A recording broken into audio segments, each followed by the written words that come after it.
Of all of the mind-body techniques that I've learned and studied for balancing mood, reducing stress, helping you fall asleep, improve your digestion, I've really found nothing as powerful or as predictable and as immediate as yoga breathing.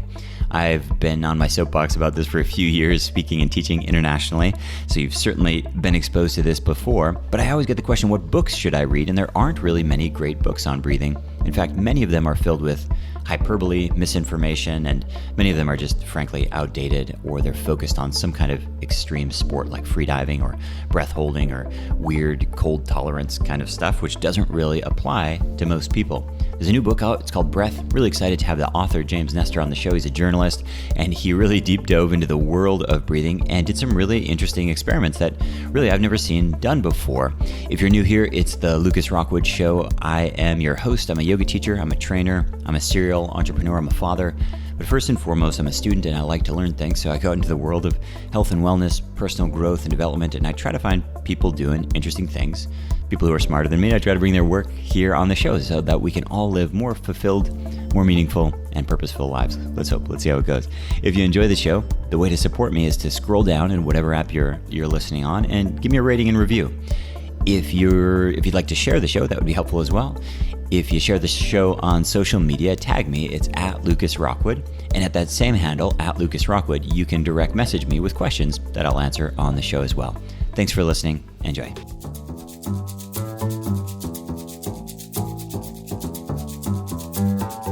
So hello and welcome everyone. Today's show is called The Story of a Mouth Breather, and I'm joined here with James Nestor. James is an author, he's a journalist, he's written for Outside, Men's Journal, The Atlantic, National Public Radio, The New York Times, Scientific American, Dwell Magazine, and the San Francisco Chronicle. He's the author of a few different books, one called Deep, which is about freediving. His newest book we'll be chatting about today called Breath, The New Science of a Lost Art. It's a great book. I just finished it myself. A bunch of our yoga students have been reading it. You can find James' site and his book at MrJamesNestor.com, and if you put a /breath, you'll find the book itself. James, welcome to the show. Thanks so much for having me. So let's jump right into this. You plugged your nose up for, 1 week, 2 weeks? I'm forgetting now, and you just breathe through your mouth, right? What was that about? I had been talking to the chief of rhinology research at Stanford. This is a guy obsessed with the nose and all the different functions that occur there. And he was telling me about how harmful mouth breathing was. And this is something that from 25 to 50% of the population does habitually.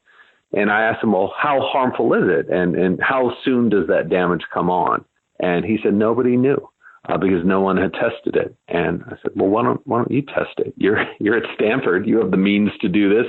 And he said it might be unethical. So I volunteered for a study in which 10 days, me and another volunteer had our noses plugged for 10 days, with breathing entirely out of our mouths. And we measured every imaginable data point. And we found out that so much of what the ancients have told us is 100% correct, that mouth breathing is just an absolute disaster for your mind and your body. So my daughter, I have 3 kids. My daughter's 15, and she had really bad sinus problems when she was younger. And I took her to a bunch of specialists. She had her sinuses kind of bored out at one point. Took her to a doctor a couple of years ago. She was still having trouble, like kind of wheezing in her sleep and stuff. And, the doctor looked up there and said, no, everything's fine. Everything's fine. I was like, but she's wheezing in her sleep and she's breathing through her mouth. And the doctor said, there's nothing wrong with that. And I was like, oh no. I'm at the wrong doctor. So so many people don't understand this. And the joke is like, my husband snores. That's like the joke. And it happens more to men than women. And so it isn't just a sexist thing. It's actually true. But, that's not a funny joke because it can really lead to a cascade of problems. Most people don't realize what kind of problems there are. So help people understand what kind of things happen to you, what kind of things happen to mouth breathers, whether they're 8 or 80. Well, this was the impetus for us doing this, is because I had heard from so many different doctors and researchers, even pulmonologists, that they said how we took air in does not matter. Nose, mouth, doesn't matter if we breathe too fast, too slow. As long as the body gets air, it's going to find ways of using that air, and it's going to compensate. And so what we really wanted to do is to test that claim, because then there are other doctors and scientists who said how we take in those 25,000 breaths a day absolutely matters. It is so important to our mental health, physical health. And so, that's what this was really about. It wasn't some supersize me stunt. It was to look at what happens to the body, to the vast majority of the population, when we breathe through our mouths. So the first thing, and to me, probably the most stunning thing, was to see what happens to your sleep when you become a habitual mouth breather. So I went from snoring like 2 minutes or 3 minutes a night total, to snoring within the first day. My snoring increased over 1,000%. About halfway through the study, I was snoring 4 hours a night. The other subject had the exact same pattern as me. We started choking in our sleep, suffering from sleep apnea, which the tongue falls back and you lose oxygen. So that right then and there, I don't see a lot of people talking about snoring and looking at how the pathways in which we breathe air can affect our snoring. And just to echo what you said, snoring is such a problem, especially for young kids. The neurological damage, the physical damage of constantly having your mouth open. And this has been studied extensively at Stanford, Harvard, and elsewhere. So anyone who tells you that some wheezing at night, snoring at night is natural and okay, it's absolutely not. So you got to get that, just as you did. You got to get that fixed. How we breathe in that air and how we're absorbing that oxygen is vitally important to all our functions. And what's going on? Is it deviated septums? Is it allergies? Is it like a weird genetic tweak that we have as modern people? What is it? All of the above? What did you discover in terms of what are the causes? I mean, not everybody shoves things up their noses like you. Why are most people breathing like this? Well, we don't have to breathe poorly. We don't need to shove up, silicone plugs up our noses because the vast majority of us are already pretty messed up. We have, in the past 500 years, our faces have caved in, grown flatter, our mouths have grown smaller. And if you don't believe me, just ask yourself why the vast majority of humans today have crooked teeth. We have crooked teeth because our mouths have grown so small that teeth have nowhere to go but to grow in crooked. And guess what else happens when you have a mouth that's too small? Your airway's too small, which is one of the reasons why we have snoring and sleep apnea and other respiratory problems. So you can't really blame one thing in particular, but this disevolution that's happened to our species in the past 500 years is largely implicated to so many of the breathing problems that we do have right now. So reading your book, you were talking about mewing, about pushing your tongue into the roof of your mouth. And it immediately made me think of, so they've done these studies of what people are naturally attracted to, not like pop culture or anything like that, like just the human form, the naked body, like what's attractive in this like shoulder to hip ratio is generally based on fertility, right? And, it's interesting because you were talking about this pressing your tongue to the roof of your mouth. And if you flip on Instagram right now and you scroll through, every trained Instagrammer is pushing their tongue to the roof of their mouth as they smile. It's like a glam photo trick, right? It makes you look more attractive.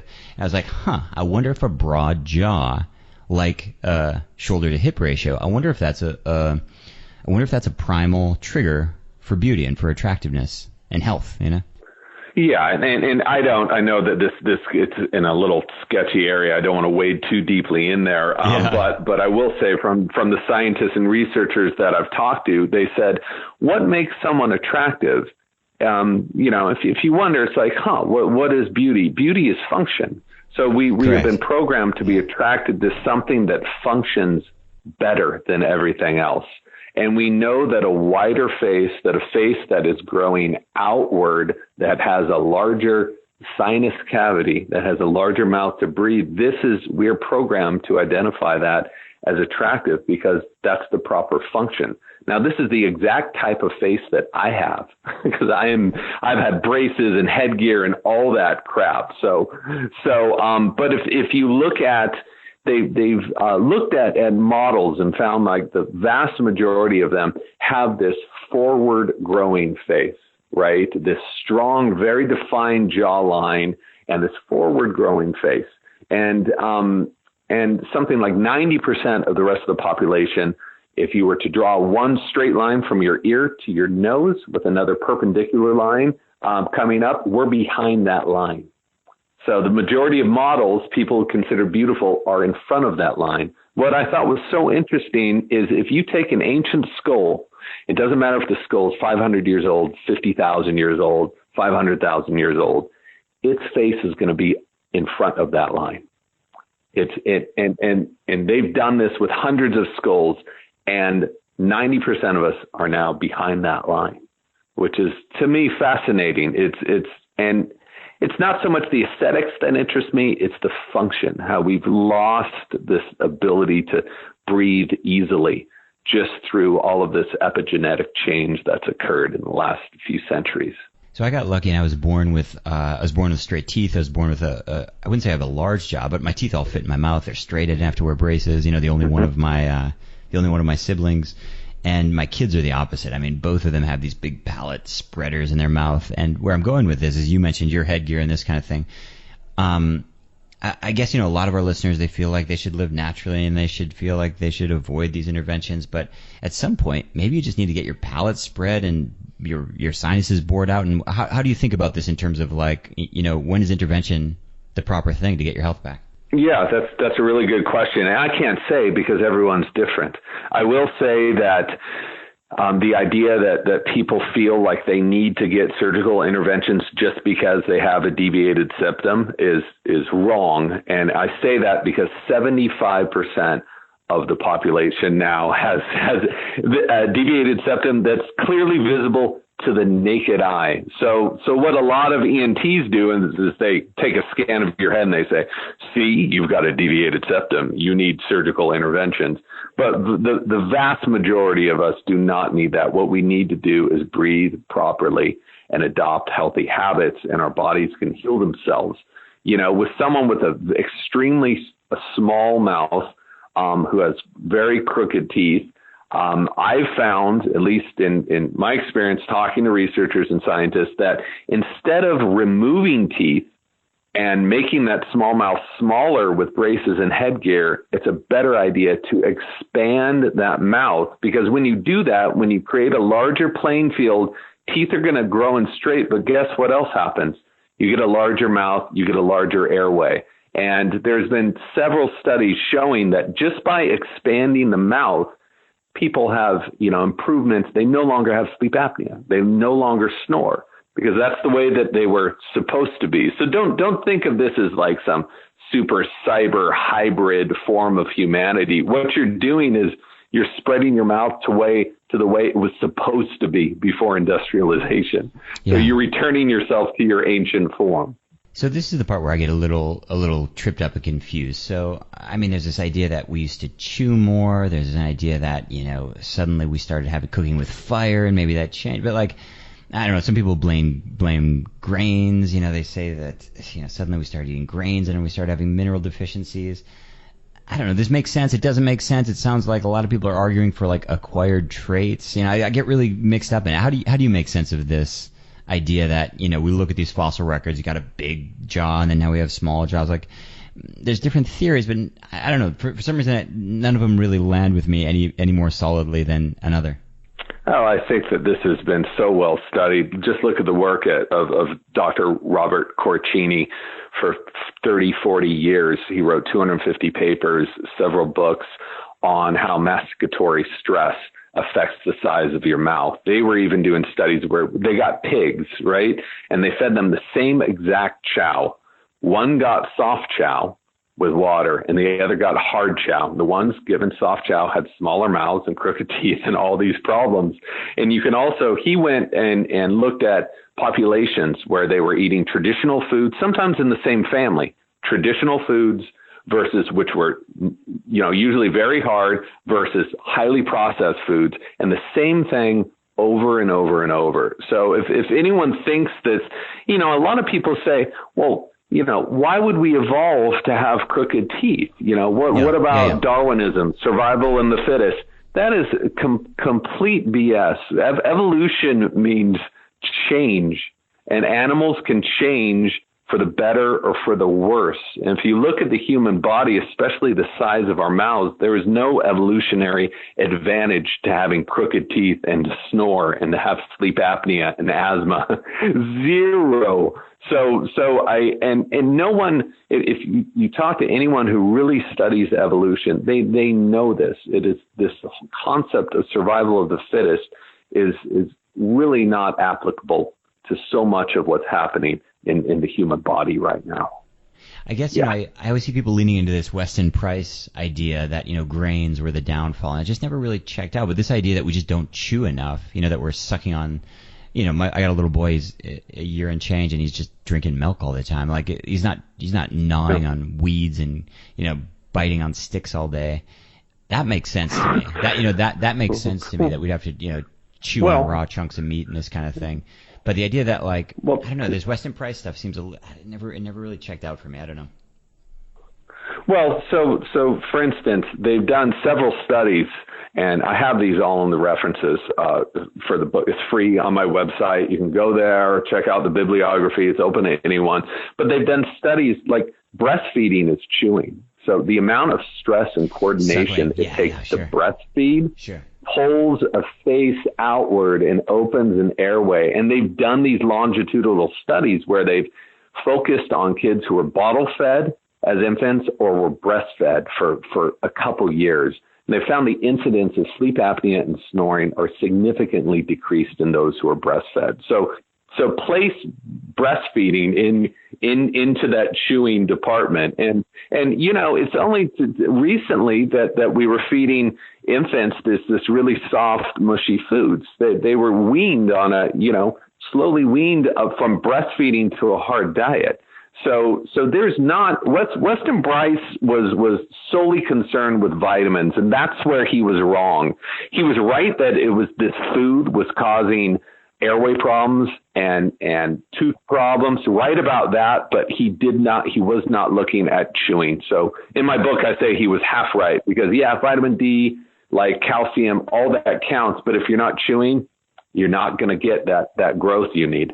So one thing I really appreciate about your book is you didn't indulge in hyperbole, which I think all the breathing people do. The Buteyko teachers I've had have told me if I get my control pause above 50 seconds, I'll have to sleep 4 hours a night and I'll never get sick. Wim Hof says that's going to cure cancer, and it's like, oh, come on, it's good enough about it as it is. You don't have to exaggerate.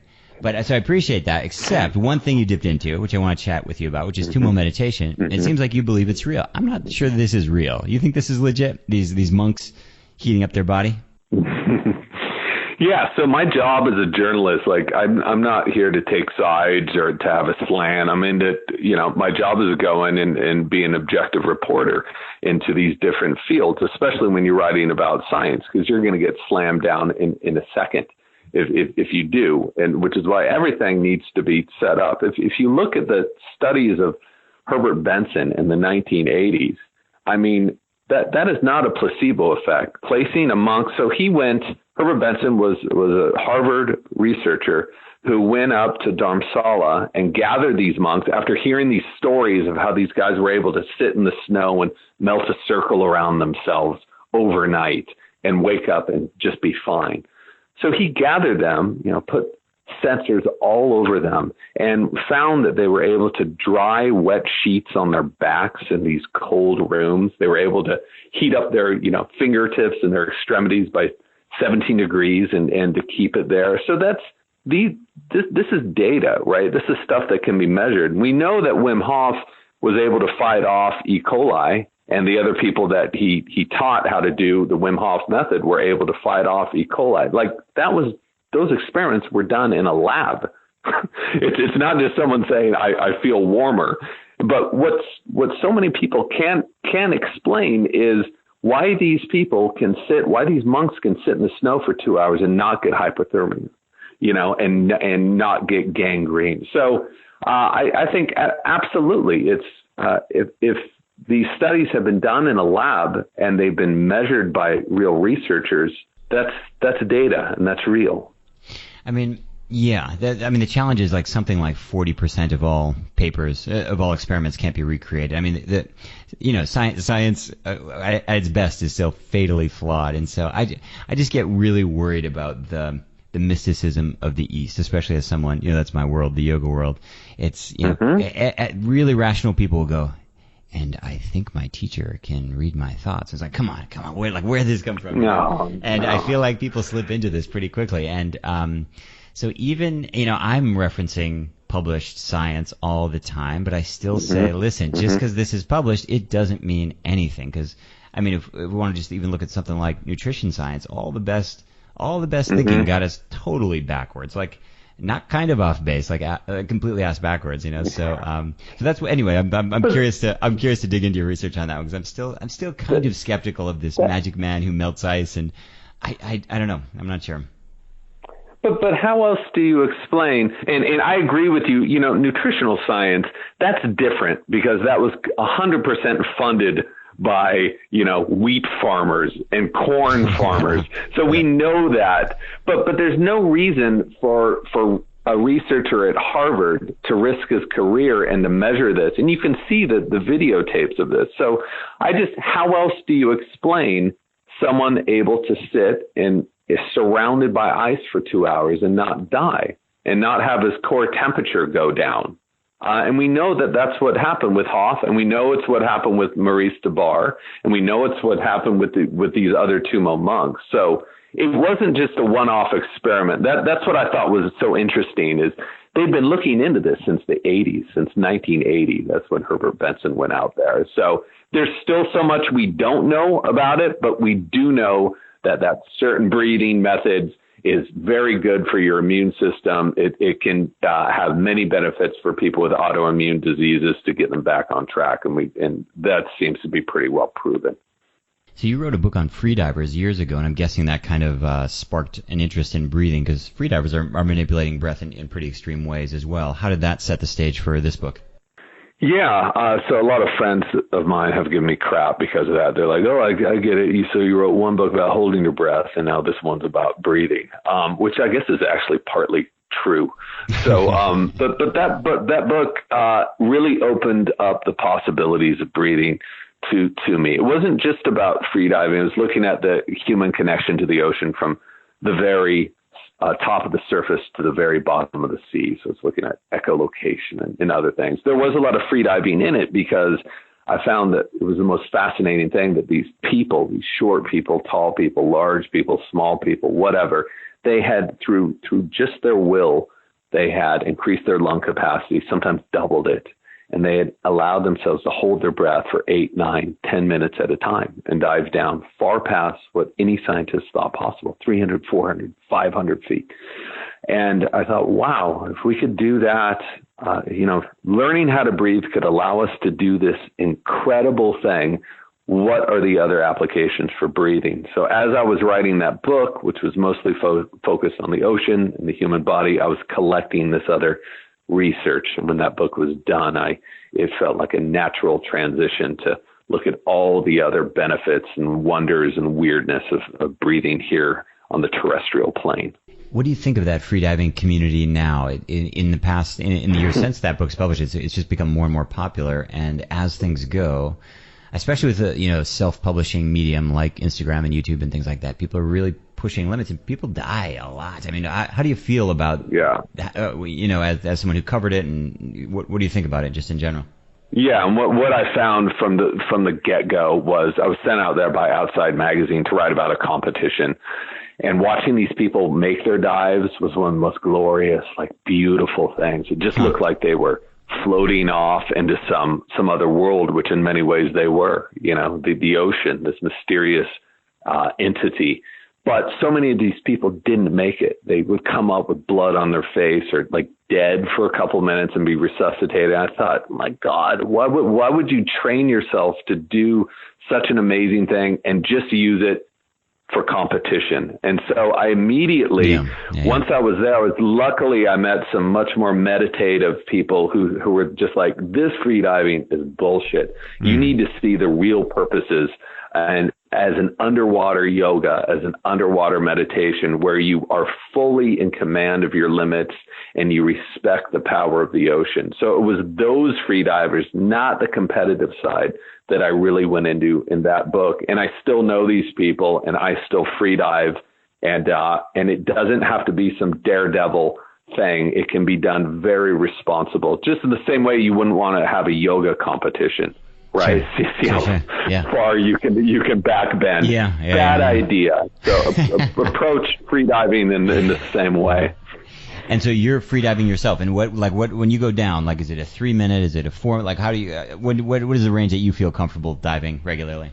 The first thing I was told is never pay attention to the amount of time and never pay attention to the depth. And here's why. Because once you do, your ego gets involved, and you're like, I stayed down here 3 minutes yesterday.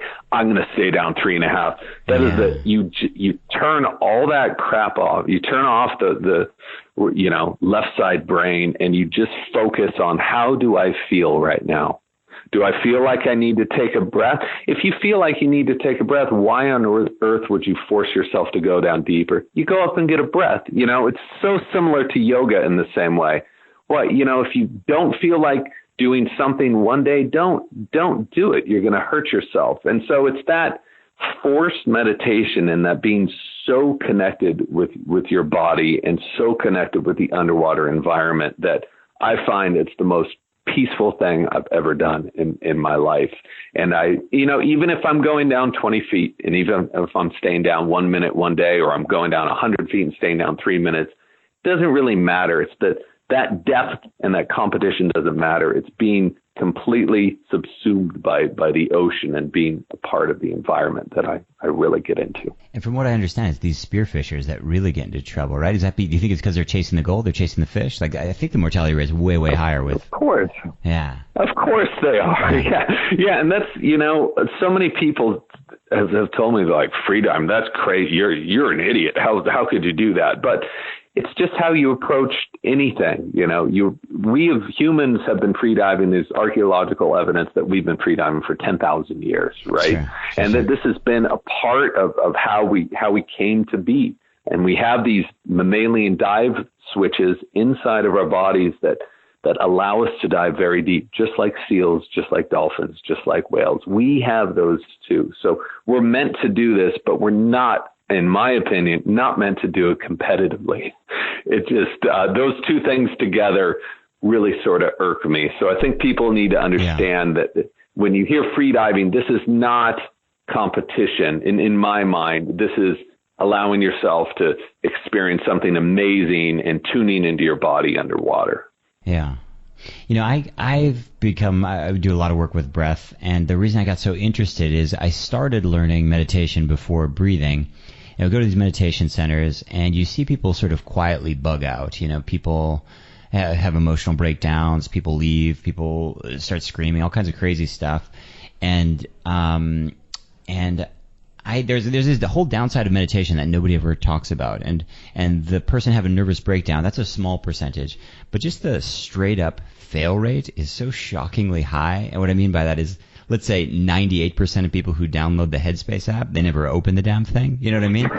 And I'm like, it's sort of like, it's like I live here in Spain. There's churches on every corner, and I mean, I know more about the Catholic Church than anyone here. I mean, literally, I tell people about the holidays. I was telling the guys in the office, I was like, do you know how the Advent calendar? You know about the Advent? They're like, what's that? I was like, whoa.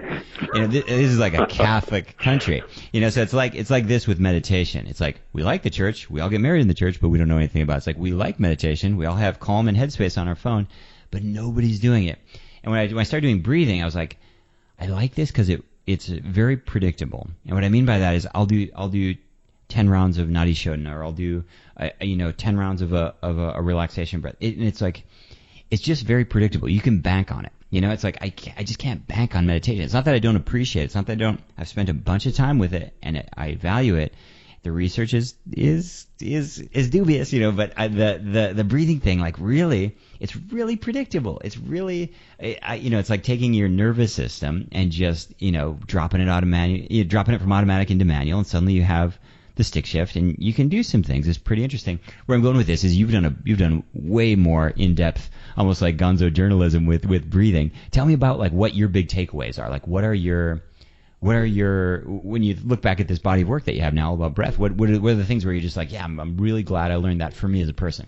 What I heard from a neuropsychologist was that the idea that meditation is applicable in this modern day, that a lot of people are going to glom onto it and get the benefits, is completely false. And this is someone who deals with people with chronic anxieties, PTSD, like serious problems.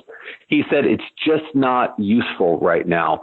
But we all breathe, and this is echoing on what you just said. And he was convinced, he's like, the benefits of meditation, at least at the beginning, are breathing. Those are the benefits, because you can't go into meditation and mouth breathe and be all herky jerky. The first thing of any meditation is, okay, slow down and focus on your breath. And it doesn't matter what meditation it is. And so just changing your breathing, that physiological function, you can think about whatever you want. You don't have to recite a mantra or any of that. Just by shifting your breathing, you're going to have such a powerful effect on the other systems of your body, just by shifting that. And we all breathe. And so he's found that breathing is such a valuable tool in helping these people anchor themselves and to get over so many of their chronic issues, because so many of them, he's found, have been born out of breathing incorrectly. If you look at people with asthma or anxiety, these people are breathing way too much. And it's because they're breathing too much, they have a disturbance of CO2 and O2. I won't get all into the biochemistry, but that is the thing that appealed to me so much about this. It's one thing to be like, okay, I want you to adopt a ketogenic diet. So 0 carbs, and you have to do this for a month. Or another thing to say, I want you to jog 6 miles a day. Like, a lot of people are not going to do that. And a lot of people aren't going to sit in a dark room for 2 hours and meditate. But we all breathe. And by simply changing our breathing, and you can do this while answering emails or driving a car or walking around, can have such a powerful effect. And I think for so long it's been underestimated in Western culture, but I'm starting to see that change in a big way, just as you've experienced, your experience helping other people and focusing on the breath. James, your book's doing great. Tons of my students are reading it. They're posting in my Facebook group just this week, so I really appreciate your work. I've read all the breath books out there, and yours is certainly one of the best. I really appreciate what you're doing. For people listening who want to pick up the book and follow you, where should we send them? My website's a good place to start, Mr. James Nestor, that's with an OR.com/breath will get you right to breathing, to the book and other resources, free resources for breathing. Also, I'm on various social media platforms. I'm trying to get better at it. I'm pretty lazy at it, but Facebook, Instagram, and all that stuff under the handle Mr. James Nestor. James, thanks so much, and let's keep in touch. If you've taken any yoga class, you've no doubt heard your yoga teacher talk about the importance of breathing. Breathe slowly, breathe deeply, breathe through your nose. But it doesn't really go much further than that in terms of the how or the why, the physiology behind breathing, why we're doing it, why it matters. Oddly, yoga, despite the fact that breathing is always emphasized, doesn't really do a good job of teaching breathing. I don't know why. It's lacking from almost every yoga tradition. And the science, which is not new at all, it's been around for over 100 years, is almost completely absent from the tradition as well. And this was something that really frustrated me when I first started doing yoga, and kept me frustrated for about 5 years. And I've since had the privilege to work with, to speak with, to interview, and to get consultations from some of the best breath researchers and teachers in the world. Most of them are outside of the yoga community, but I've taken all those teachings and brought them back into the yoga community. And I've put together a new course. It's called Breath Coach Training, and it's designed to help you or other teachers or would-be teachers learn how to use breath in a coaching setting. And so if you want to help somebody relieve stress, sleep better, balance their mood, improve their digestion, all of the nervous system benefits that breath can be of assistance with, this is the training for you. Breath is not a panacea, meaning it's not a cure-all, it's not going to reverse cancer or anything like that, but it is the most immediate way to affect your nervous system of anything. It's faster than a pill. There is nothing that is as quick and as predictable and safe as breathing. In as little as 5 or 10 minutes, you can make a massive, massive shift in your autonomic nervous system that has trickle-down effects into your endocrine system, trickle-down effects into your mood and your metabolism.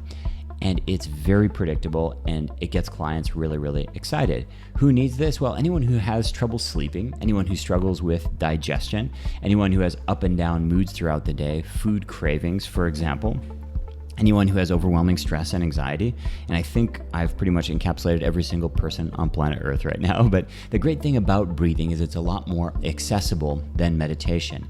Meditation is experiencing a resurgence of popularity, maybe hasn't been this popular since the Maharishi in the 60s and 70s. But the reality is most people aren't practicing meditation. In fact, many of you listening right now have meditation apps on your phone that you're not using. You have meditation books on your shelf that you read, but you didn't sit down and do a meditation practice last night. And a big part of that is that meditation can go sideways, and people don't talk about this, but rumination is a huge problem with meditation. This is where you sit down with all the best intentions, and for 20 minutes, all you think about is that person at work who is causing you stress and anxiety and treating you horribly. All you think about is that relative or that in-law who is abusive and walking all over you, and your mind spins and spins and spins, and 20 minutes later, you don't actually feel better.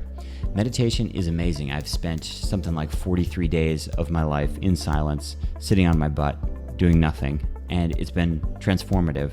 But it can go wrong, and on a daily basis, out of the context of a monastery, out of the context of a temple, out of the context of a controlled environment, it does go wrong very, very often.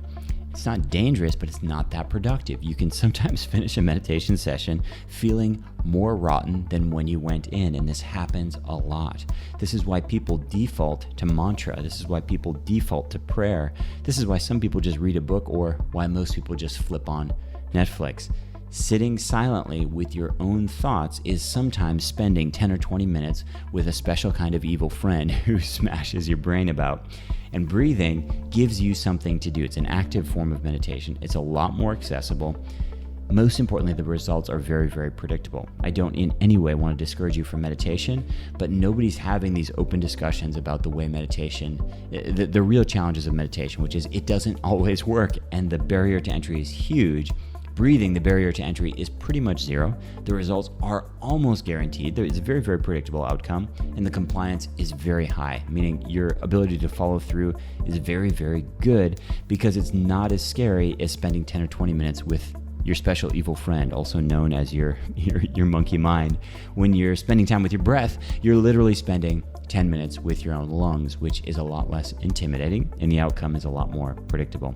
To learn more about the course, check out breathcoachtraining.com. If you'd like to check out my TED Talk, it's called Change Your Breath, Change Your Life, and you'll get an idea about what I'm talking about. Hope you can join us.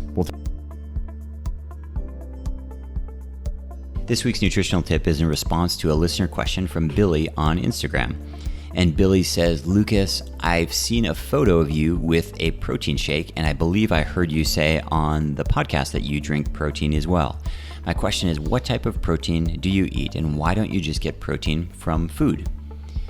It's a good question, Billy. I eat a very weird diet. I eat just plants, and I've been doing that for a really long time, like 18 or 20 years, a really, really long time. And when you eat just plants, the protein sources are a little bit tricky. There's plenty of protein around with nuts and seeds and beans.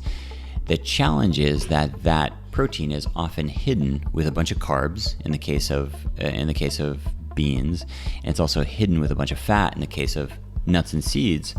And it makes it difficult just to get a whopping hit of protein. So for me, I've been using protein as a supplement for many years now, maybe 3-4 years. And because of the amount of restrictions I've put on myself, I find it really helpful. If I didn't eat the protein, would I be protein deficient? Definitely not technically, but metabolically, I would argue yes. I take about 30 grams of extra protein per day. It helps to balance out my blood sugar, helps to curb my hunger, and more than anything, the biggest difference for me is I really had trouble keeping weight on. If you see pictures of me back in my 20s, I had kind of a teenage boy body, like a 12-year-old boy's body.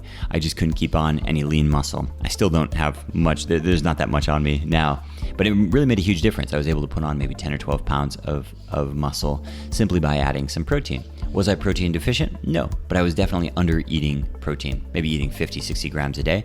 And maybe now I eat 75 to 100 grams a day. I usually don't get up to 100. I struggle to eat protein. The one caveat is, I think it's for sure better to get protein from whole food sources if you can. I don't have really, because of what I eat and because of where I live, I don't have really great access to whole food protein. So I use pea protein. I like pea protein, and by like it, I mean I find it easy to drink. It definitely doesn't taste like anything. But most people are using whey protein. Of all the research that I've done, all the products that I've looked at, I think you really just have two solid options right now, which is whey protein or pea protein. The other protein supplements that are out there are pretty difficult to digest, pretty difficult to get down, and many of them are very allergenic, so I tend to stay away from them. Many people are using protein shakes for a similar reason to me. I find that protein is one of the macronutrients that needs the most motivation. Very few people wake up in the morning and think, I'm going to have like a 200 gram chicken breast. They just don't. It feels heavy, right? And so with a protein supplement, it can be an easy way to supplement. But your concerns are valid, right? This is a processed food. This is not a natural food. This is in a way a Franken food. I don't eat it with any flavors or added anything. It's just pure pea protein, but it's definitely been processed, and there's definitely things to be worried about there. I guess with anything, you just have the risk reward analysis, and for me it's really worked. But if you choose to go the whole food protein route, totally applaud you. If you're on a plant-based diet and you're trying to do that, I would find it pretty difficult to maintain long term. Hope that's helpful. We have a listener question from Marie on Instagram about sleep. Marie says, I listened to some of your past podcasts on sleep, and you mentioned sleep apnea specifically. If we don't have access to a sleep test, like you mentioned, are there other things we can do at home? Yeah, there's an app called Snore Lab, like a laboratory for snoring, Snore Lab, and it's great. It records you all night long, and you put it next to your bed, and in the morning, you can listen to yourself at night breathing. You'll learn a lot. I'd really encourage you to get this. You can go into these sleep studies, but that's only going to be one night's sleep. They're really expensive, really complicated. I've done them, and the data's great. But it's really not very practical. Your insurance might not even cover it. But with Snore Lab, you can get really a lot of information. You can hear yourself moving. You can hear yourself breathing. Very often, people put on Snore Lab. They realize that they're wheezing or snoring or even kind of sleep apnea type symptoms at different times throughout the night. And sometimes that requires medical intervention, meaning go see a doctor and get some operation, mouth guard, something like this. Most of the time, people can just start to do some basic sleep hygiene stuff like roll on your side, black out your room, remove electronic devices. Of course, the Snore Lab is one exception we have to do in the short term. And very often, people can make dramatic changes. You might go from snoring or wheezing or hissing 2 to 3 hours per night down to less than an hour. And that makes a huge difference in the quality of your sleep, the quality of your life, the quality of your hormones, a bunch of things. So I'd encourage you to check that out. Get Snore Lab. There's another one called Sleep Cycle. I like this one, but I actually just prefer to listen to my breath. I find breath to be so indicative, but I've used both of them extensively, and I believe there's iOS and Android version, and I believe there's a free version of both of them, which are fairly robust. Hope that's helpful. Thanks for listening to The Lucas Rockwood Show. If you enjoy the podcast, I have 2 asks of you.